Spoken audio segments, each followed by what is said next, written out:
ഇറാൻ്റെ കനത്ത തിരിച്ചടി മിഡിൽ ഈസ്റ്റിൽ മാത്രമല്ല ഇസ്രയേലിലും കനത്ത ഭീതിയാണ് ഉണ്ടാക്കിയിരിക്കുന്നത്. ടെല്ലവീവ് യഥാർത്ഥത്തിൽ നിന്ന് കത്തുന്ന ചിത്രങ്ങൾ സാമൂഹ്യ മാധ്യമങ്ങളിലൂടെ പുറത്തു വന്നു. അയൺ ഡോം ഉണ്ടെന്നും എല്ലാം തടയുമെന്നും എല്ലാ സംവിധാനമുണ്ടെന്നും ഒക്കെ പറഞ്ഞുവെങ്കിലും ആദ്യ മണിക്കൂറിൽ തന്നെ അടിച്ച ബോംബ് ടെല്ലവീവിൻ്റെ ഹൃദയഭാഗത്താണ് പതിച്ചത്. അത് നിന്ന് കത്തുന്ന ചിത്രങ്ങൾ അന്താരാഷ്ട്ര മാധ്യമങ്ങൾ ലോകത്തിന് മുന്നിൽ കാട്ടിക്കൊടുത്തു.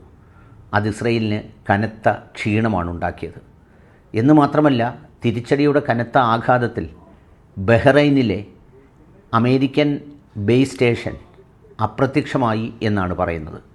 എന്നുവെച്ചാൽ ഇനി ബഹ്റൈൻ സ്റ്റേഷനിൽ നിന്ന് എന്തെങ്കിലും തരത്തിലുള്ളൊരു ഓപ്പറേഷൻ അമേരിക്കയ്ക്ക് സാധ്യമാകാത്ത വിധം തകർത്ത് തരിപ്പണമാക്കി കളഞ്ഞു. അത്തരമൊരാക്രമണം അവിടെ ഒട്ടും പ്രതീക്ഷിച്ചില്ലെന്ന് മാത്രമല്ല, ഖത്തറിനോടും കുവൈറ്റിനോടുമൊക്കെ ശ്രദ്ധിക്കാൻ അമേരിക്ക പറഞ്ഞുവെങ്കിലും ബഹ്റൈൻ ക്യാമ്പ് അങ്ങനെ ആക്രമിക്കപ്പെടുമെന്ന് പ്രതീക്ഷിച്ചില്ല. ഇസ്രയേലും യു എസും ഒരുങ്ങുന്നതിനിടെ ഇറാനും യഥാർത്ഥത്തിൽ തയ്യാറെടുക്കുന്നുണ്ടായിരുന്നു, ഏതളവിലും തിരിച്ചടിക്കാനായി. അതിൻ്റെ കൃത്യതയാണ് ഈ ആക്രമണത്തിൽ കണ്ടത്. അതിനേക്കാളുപരി അയൺ ഡോമും സംവിധാനങ്ങളുമെല്ലാം ആദ്യമേ പരാജയപ്പെട്ടു പോയി എന്നതാണ് ടെല്ലവീവ് ആക്രമണം ലക്ഷ്യത്തിലെത്തി എന്ന് കാണിക്കുന്നത്. ടെല്ലവീവിൻ്റെ ഹൃദയഭാഗത്താണ് ആക്രമണം സംഭവിച്ചതും കെട്ടിടങ്ങൾക്ക് തീപിടിച്ച് ആളുകൾ ഭയചകിതരായി ഓടിയതും ബങ്കറിൽ പ്രവേശിച്ചതുമൊക്കെ.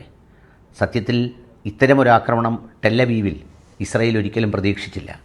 കാരണം എല്ലാ അർത്ഥത്തിലും ഇസ്രയേലിനെ പൂട്ടി കരയിൽ നിന്നും കടലിൽ നിന്നും ഒക്കെ അടിക്കാനുള്ള എല്ലാം പാകത്തിന് തയ്യാറാക്കിയെങ്കിലും ആദ്യ നിമിഷത്തെ തിരിച്ചടി അമ്പരപ്പിച്ചു കളഞ്ഞു. എന്ന് കരുതി ഇത് അന്തിമമായി ഇറാന് പിടിച്ചു നിൽക്കാൻ കഴിയുമെന്ന് വിശ്വസിക്കുന്നത് കണക്കുകളും ആയുധശേഖരവും വെച്ച് അസംഭവ്യമായ കാര്യമാണ്. ഇപ്പോൾ മിഡിൽ ഈസ്റ്റ് രാജ്യങ്ങളൊക്കെയും ഈ പറഞ്ഞ സംഗതിയിൽ എതിരാണ്.